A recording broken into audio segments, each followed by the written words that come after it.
morning mga paps. So, andito tayo ngayon sa Star Jewel Lodge sa Luna, Apayao. So, day 4 ng ating Cordillera Adventure Tour, level 2. So, ang route natin today, pupunta tayo ng Pudtol Municipal Hall for checkpoint. And then sa Tinglayan Municipal Hall bago tayo mag-proceed sa Sagada Mountain Province. So, doon tayo matutulog ngayon sa Sagada. So, ito po yung ating breakfast. Yan, prepare nila ate.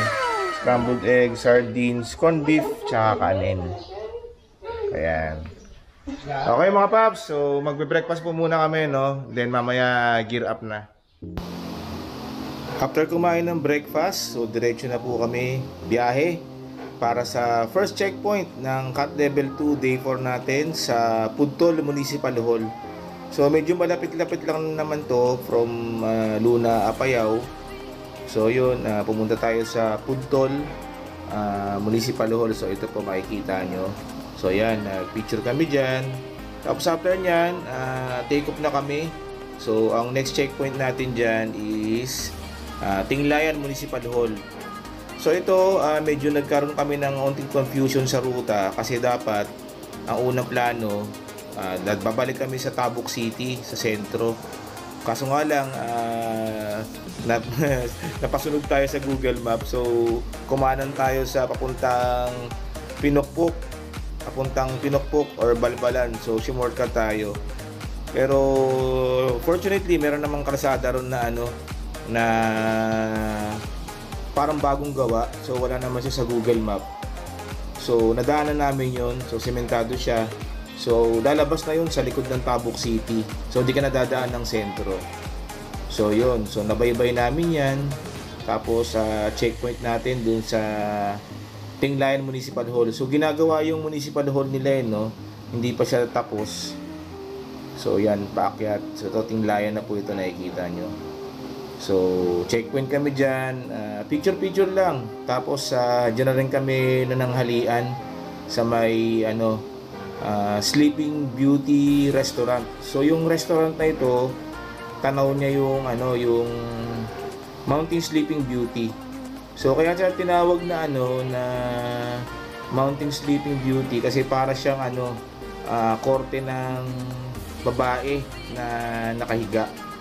So yan, ito, bakit na kami ng niyan ng Tinglayan Municipal Hall. So yun, all throughout, okay naman tong biyahe namin sa day 4. Yun lang, nagkaroon lang ng confusion dun sa pabalik ng papuntang Tinglayan from Luna na magbabypass ng Tabuk. Kasi syempre tayo nasunod natin yung Google Map eh. Buti na lang, hindi natin nadaanan yung medyo mahaba-habang rough road dun at may nagtanong kami sa locals, meron ngang bagong kalsada na wala pa sa map. Actually, hindi siya nakikita sa Google eh. So yan, papasok na kami ng Tinglayan Municipal Hall. So maiksi lang to itong day 4 namin. Tapos ang ending namin nito, matutulog kami sa Sagada Mountain Province. So nakapag-book naman na tayo doon sa Clarence Inn and Restaurant. O yan po, yan yung Tinglayan Municipal Hall. So ginagawa pa siya. So dito kami na ng alian sa Sleeping Beauty Inn and Restaurant.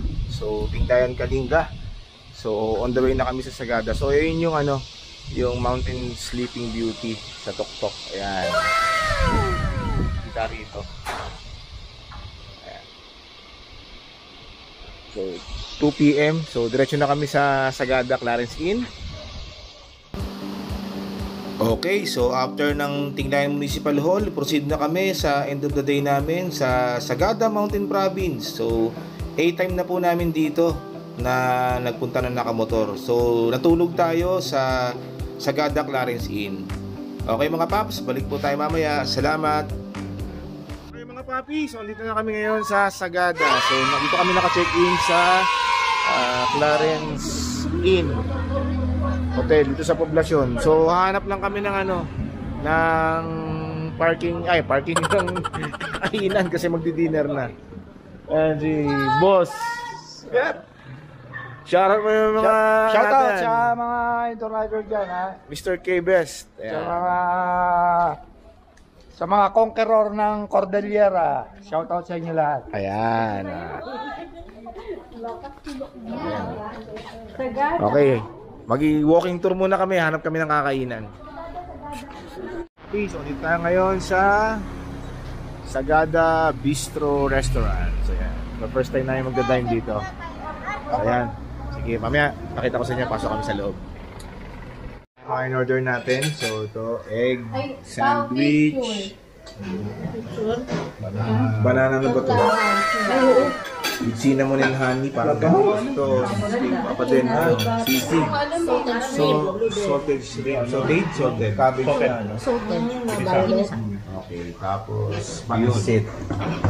And then clubhouse. Tapos sandwich. Tapos ito, kahoy. Hindi, wala pa. Wala pa yung order ko. Okay, muna kami.